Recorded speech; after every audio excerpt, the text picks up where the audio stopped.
Hello, welcome to Meal Prep Sundays. Today, we have pork Chile Verde. Cheap, easy to make, and it freezes excellent. Here we have our base recipe, so you may want to hit pause here. Most of this is going to be frozen, so I've scaled this recipe 5 times, which you can see here on the right. This is a 17-pound boneless pork shoulder I picked up from Costco for about $1.50 a pound. This cut is consistently cheap, does require some breaking down before use. I'm aiming for approximately 1 to 2 inch cubes and removing any hard, solid white fat. Don't throw away that fat because I'll show you what to do with it in an upcoming video, pressure cooker refried beans. After trimming, I'll be left with about 15 pounds.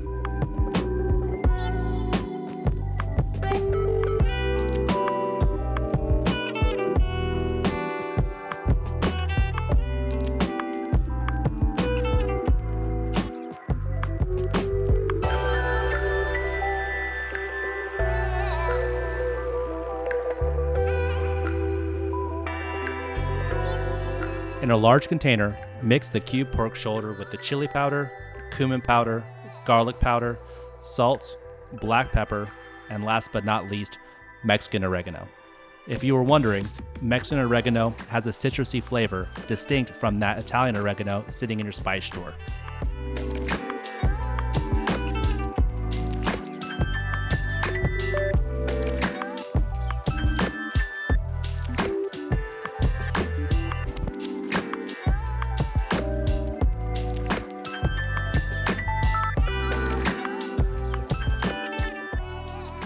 With all of your spices in the bowl, give this a really good mix with your hand. We can go ahead and move this into the fridge while we prepare our vegetables. Don't get tomatillos confused with tomatoes. They are distant related, but taste very different. Tomatillos have a really bright, acidic flavor that really brings this dish alive. Preparing them is a simple 2-step process: peeling the papery skins and giving them a solid rinse to clean them.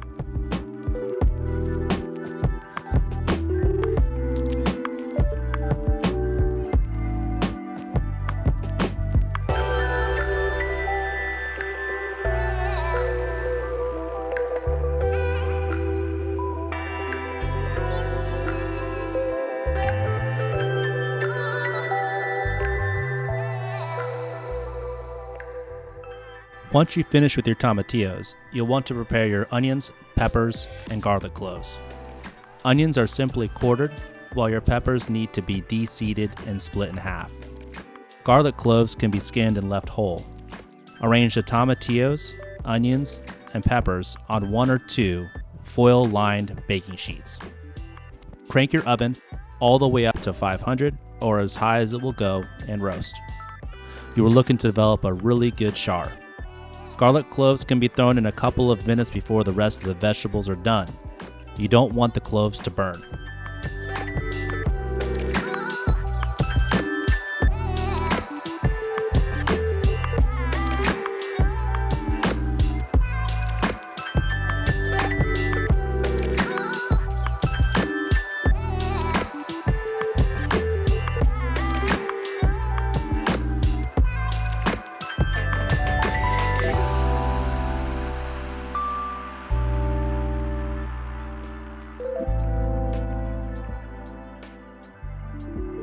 After roasting, remove the trays from the oven, being careful not to spill any hot liquid onto yourself or the floor. Using a blender or a food processor, blend the vegetables together to make your green salsa.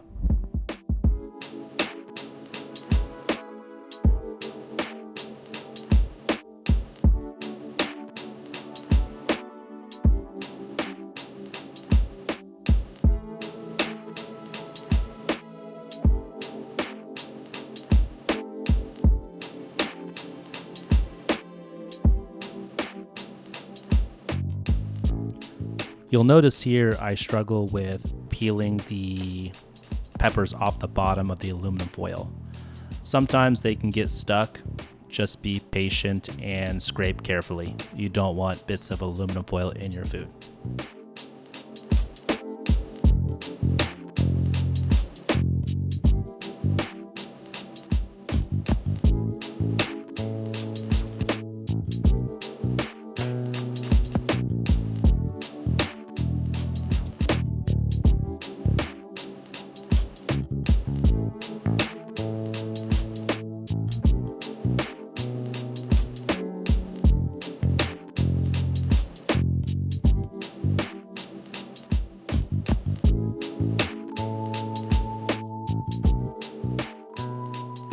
All right, so we have our marinated pork shoulder, and we are going to brown this in batches. You can see here I'm using a hotel pan, which you do not have to use. Any heavy bottom pot or pan will work. I use hotel pans because they can provide more searing surface and they hold a lot of food. This one can hold about 14 quarts of liquid. After browning, we're going to go ahead and get all of the pork and the green salsa back into the pot. We're going to simmer at a low heat, either on the stove top or in the oven at approximately 275 to 350 degrees.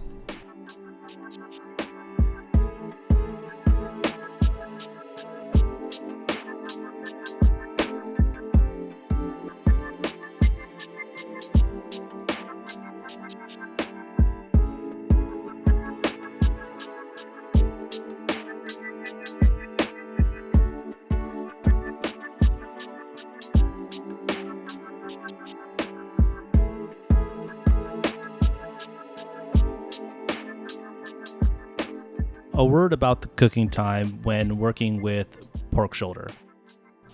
It's cheap because it tends to need a long time to become tender due to the high amounts of connective tissue and fat. So this may take anywhere from 2 to 4 hours, maybe more depending on your setup. What I look for is for a piece to essentially tear apart relatively easily with a fork.